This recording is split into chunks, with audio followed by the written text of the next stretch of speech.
Hello అండి. అందరు ఎలా ఉన్నారు? ఎలా ప్రిపేర్ అవుతున్నారు? కాంపిటేటివ్ ఎగ్జామ్కి ప్రిపేర్ అవుతున్నారా? కరెంట్ అఫైర్స్ చూస్తున్నాం కదా, లేటెస్ట్ అప్డేట్స్ జనవరి 9th సంబంధించి మరియు 10th సంబంధించి రెండు కూడా. నిన్న వీడియో చేయడం కుదరలేదు కాబట్టి నిన్నటి కరెంట్ అఫైర్స్, ఈరోజు కరెంట్ అఫైర్స్ రెండు ఒకే వీడియోలో కవర్ చేద్దాం. నిన్న పేపర్లో మనకు మే నుంచి టీజీపీఎస్సీ ఉద్యోగ ప్రకటనలు ఈ సంవత్సరం మే నుంచి ఒక్కొక్కటిగా విడుదలవుతాయని చెప్పడం జరిగింది. అదొకటి. నెక్స్ట్ హైదరాబాద్ లిటరరీ ఫెస్టివల్ నిర్వహణకు ఏర్పాట్లు. హైదరాబాద్ లిటరరీ ఫెస్టివల్ ఏర్పాటు చేస్తున్నారు హైదరాబాద్లో నిర్వహించడానికి. హైదరాబాద్ లిటరరీ ట్రస్ట్ పలు సాహిత్య సాంస్కృతిక ప్రచురణ సంస్థల మద్దతుతో ఈ నెల 24 నుంచి 26 తేదీల్లో సదస్సును నిర్వహించబోతున్నారు. జనవరి 24 నుంచి 26 తేదీ వరకు హైదరాబాద్ లిటరరీ ఫెస్టివల్ జరగబోతుంది.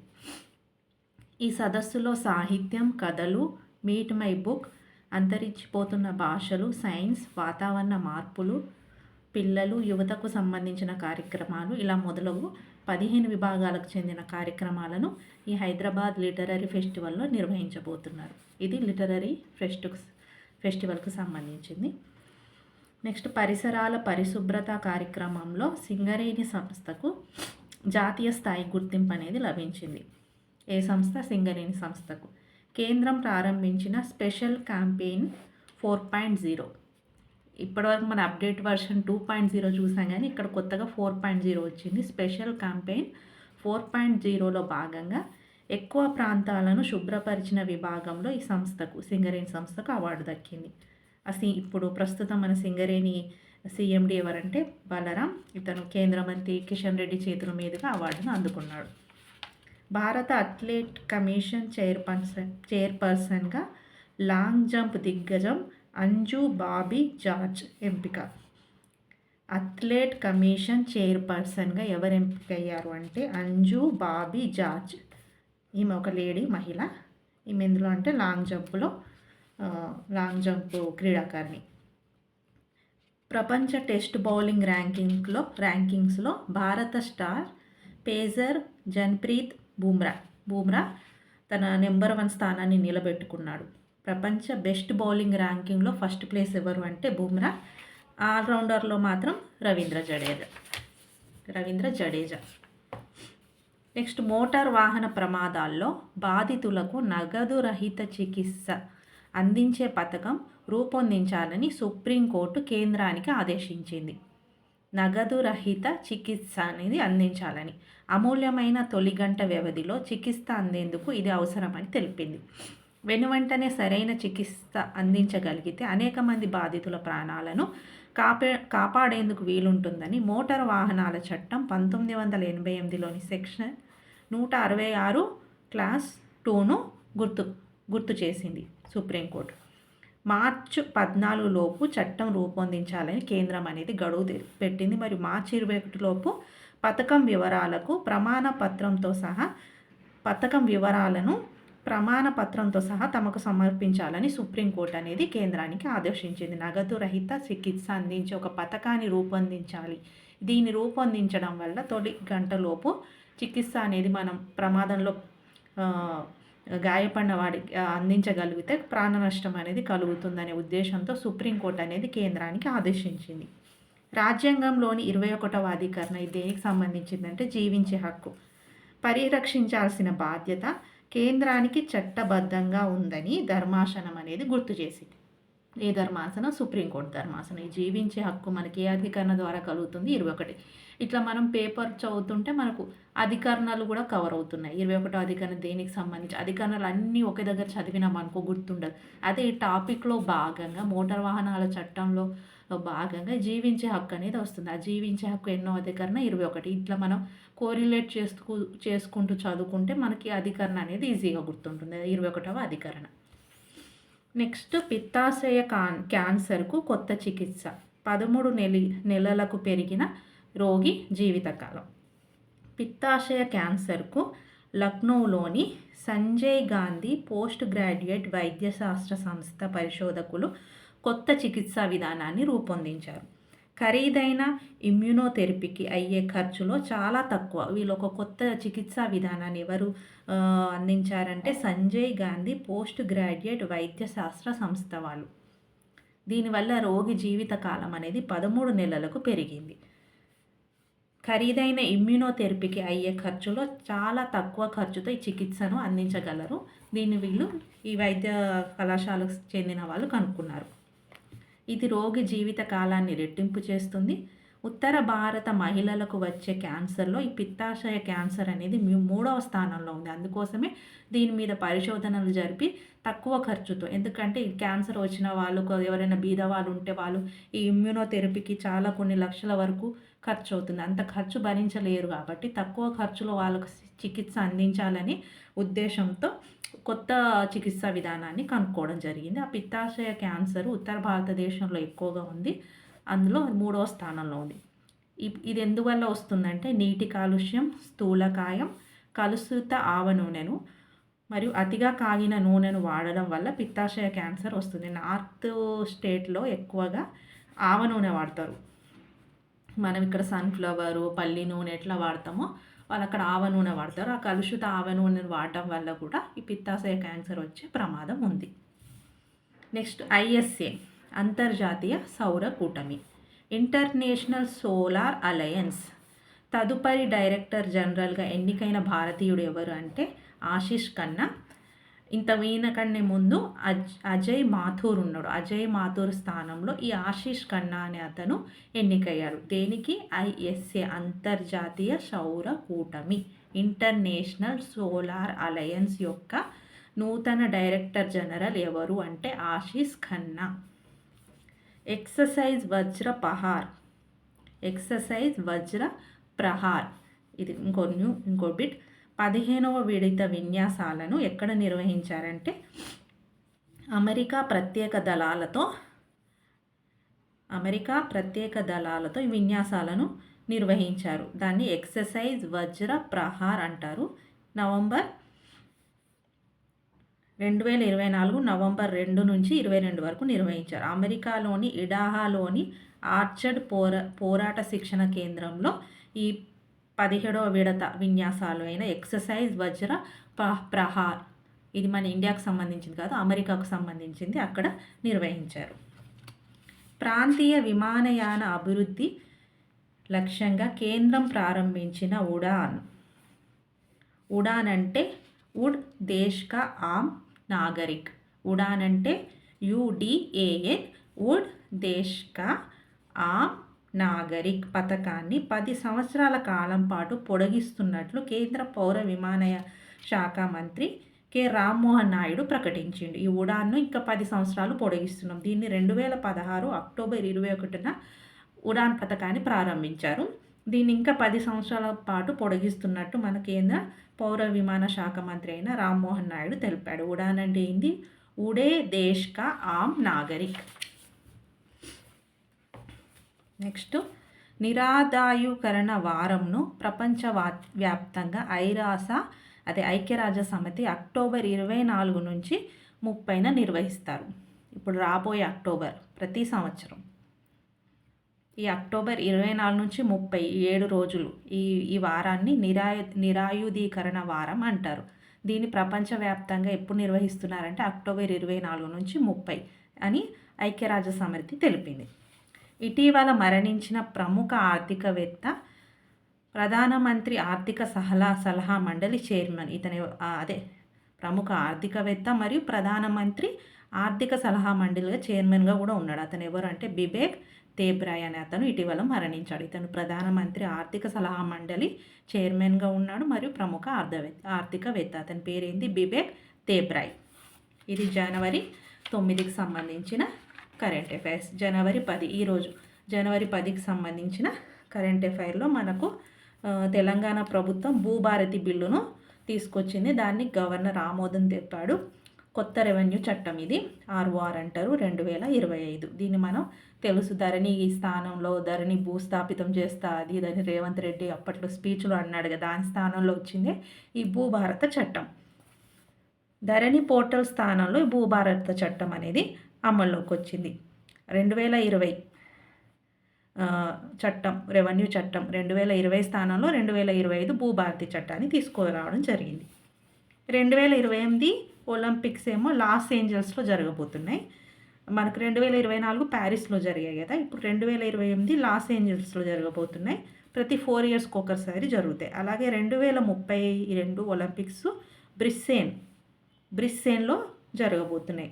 అదే 2036 ఒలింపిక్స్ ఇండియాలో నిర్వహించాలని మనం ఆల్రెడీ ఒక అర్జీ అనేది పెట్టుకున్నారు. ఆ నిర్వహణ హక్కుల కోసం చాలా దేశాలు పోటీ పడుతున్నాయి. అందులో ఇండియాతో పాటు 2036 ఒలింపిక్స్కు నిర్వహించాలని పోటీ పడుతున్న దేశాలు ఏంటంటే India, Mexico, Indonesia, తుర్కియో, Poland, Egypt, దక్షిణ కొరియా. ఈ అన్ని దేశాలు ఒలింపిక్స్ అనేవి నిర్వహించాలి అని పోటీ పడుతున్నాయి. అందులో ఎవరు సెలెక్ట్ అవుతారో తెలియదు. 2036 మోడీ విద్యార్థులతో ముచ్చడించేందుకు ప్రతి ఏటా నిర్వహించే పరీక్షా పే చర్చ, పీపీసీ అంటారు.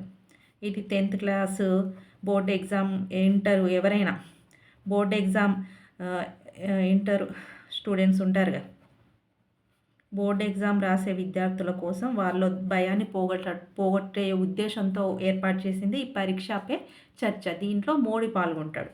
మోడీ విద్యార్థులతో ముచ్చటించేందుకు ప్రతి ఏటా నిర్వహించే పరీక్షా పే చర్చ కార్యక్రమానికి ఈసారి 2.79 కోట్ల మంది విద్యార్థులు రిజిస్టర్ అయ్యారు.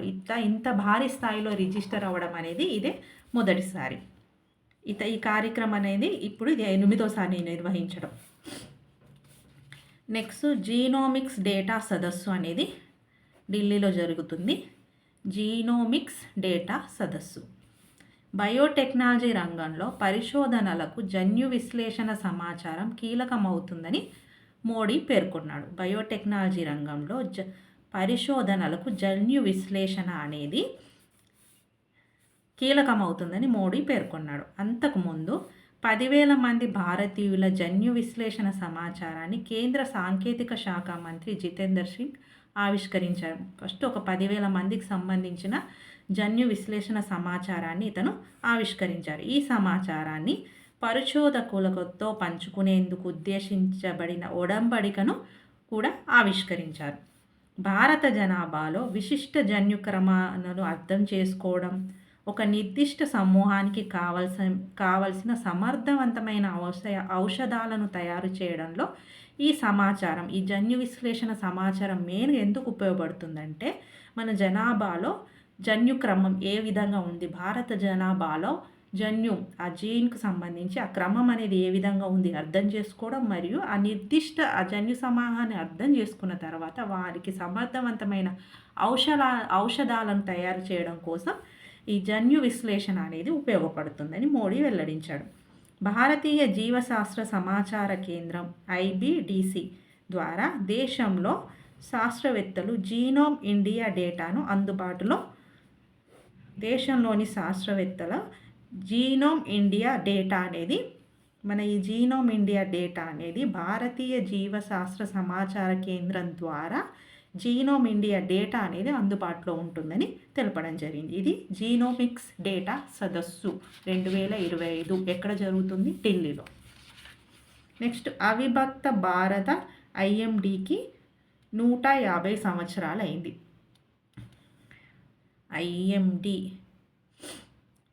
వాతావరణ విభాగం, దీనికి అవిభక్త అంటే మన భారత్తో పాటు ఇంకా వేరే దేశాలు కూడా కలిసి ఉండేవి. ఆ కలిసి ఉన్న దేశం నుంచి మన భారత్ విడిపోయింది కదా, ఆ విడిపోకముందే IMD ఏర్పడింది. IMD ఏర్పడి 150 సంవత్సరాలు. అవిభక్త భారత్లో ఏ దేశాలు ఉన్నాయో కూడా చూస్తాం. ఈ సందర్భంగా నిర్వహించే ఉత్సవాలకు ఉమ్మడి భారత్లోని పాక్, ఆఫ్ఘనిస్తాన్, మయన్మార్, బంగ్లాదేశ్, భూటాన్, మాల్దీవులు, శ్రీలంక, నేపాల్ దేశాలకు చెందిన అధికారులకు ఆహ్వానం. అప్పుడు మన ఉమ్మడి భారతదేశంలో ఉన్న దేశాలకు వాళ్ళు ఆహ్వానం పలికారు. అప్పుడు మన దేశంతో కలిపి ఏ దేశాలు ఉండేవి అంటే పాకిస్తాన్, ఆఫ్ఘనిస్తాన్, మయన్మార్, బంగ్లాదేశ్, భూటాన్, మాల్దీవులు, శ్రీలంక, నేపాల్ దేశాలకు అధికారులు ఆహ్వానం పలికారు. ఈ సందర్భంగా నిర్వహించే ఉత్సవాలకు 150 ఇయర్స్ అయింది కాబట్టి ఉత్సవాలు నిర్వహిస్తున్నారు కాబట్టి ఆ దేశాలకు కూడా వాళ్ళు ఆహ్వానం పంపారు. ఇది ఈ ఐఎండి అనేది 1875లో జనవరి 15న బ్రిటిష్ హయాంలో ఏర్పడింది. 1875 జనవరి 15. 1864లో కోల్కత్తా తుఫాను, 1866, 1871లో ఋతుపవనాల వైఫల్యాలతో ఐఎండిని ఏర్పాటు చేయాలని అప్పుడు బ్రిటిష్ ప్రభుత్వం నిర్ణయించుకొని ఐఎండిని 1875 జనవరి 15న ఈ కోల్కత్తాలో తుఫాన్ రావడం మరియు ఋతుపవనాల మార్పులు ఏర్పడుతున్నాయి కాబట్టి వీటి గురించి అధ్యయనం చేయడం కోసం మనకు ఒక సంస్థ ఉండాలనే ఉద్దేశంతో ఈ ఐఎండిని 1875లో అప్పటి బ్రిటిష్ ప్రభుత్వం అనేది అవిభక్త భారత్లో అదే ఉమ్మడి భారతదేశంలో ఏర్పాటు చేయడం జరిగింది. అది ఏర్పాటు చేసి 150 ఏళ్ళు గడిచిన సందర్భంగా ఈ జనవరి నెలలో ఉత్సవాలు జరుగుతున్నాయి. అప్పుడు ఈ వాతావరణానికి సంబంధించిన సమాచారాన్ని టెలిగ్రామ్ ద్వారా పంపేవారు. ఇప్పుడైతే మనకు టెక్నాలజీ వచ్చింది, ఇంటర్నెట్లు వాటిని యూజ్ చేస్తున్నారు. కానీ అప్పుడు మాత్రం టెలిగ్రామ్ ద్వారా మాత్రం ఈ సమాచారాన్ని పంపేవాళ్ళు. ఇది కొంచెం స్లో ప్రాసెస్, లేటుగా ఉండేది. ఇప్పుడు మాత్రం తొందర వితిన్ సెకండ్లోనే మన వాతావరణాలకు సంబంధించిన మార్పులను శాటిలైట్స్ ద్వారా తెలుసుకోగలుగుతున్నాం. అప్పుడు మాత్రం టెలిగ్రామ్ని యూజ్ చేసేవాళ్ళు. నెక్స్ట్, హైడ్రోజన్ ఇంధనంతో పనిచేసేలా భారతీయ రైల్వే అభివృద్ధి చేసిన ఇంజన్కు ప్రపంచంలో అత్యధిక అణ్వశక్తి ఉంటుందని రైల్వే శాఖ మంత్రి అశ్విని వైష్ణవ్ తెలిపారు. ఇప్పుడు కొత్తగా హైడ్రోజన్ ఇంజన్స్ అనేవి వచ్చాయి. ఆ హైడ్రోజన్ ఇంజన్ అనేది ప్రపంచంలోనే అత్యధిక అణ్వశక్తి ఉంటుంది అని మన ఈ అశ్విని వైష్ణవ్ మన రైల్వే శాఖ మంత్రి తెలిపిండు.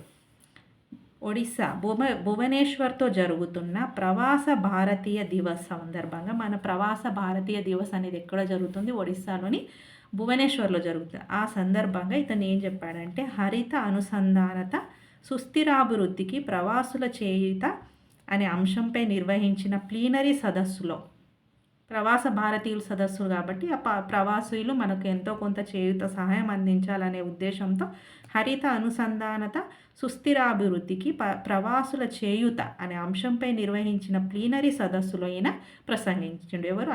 అశ్విని వైష్ణవ్. ప్రపంచంలో 4 దేశాలు మాత్రమే ఈ హైడ్రోజన్ ఇంజన్లను తయారు చేస్తున్నాయి. 4 దేశాలు తయారు చేస్తున్నాయి అన్నారు. ఆ 4 దేశాలు ఏంటో ఇవ్వలేదు, చూడాలి. మీకు తెలిస్తే కామెంట్లో చెప్పండి.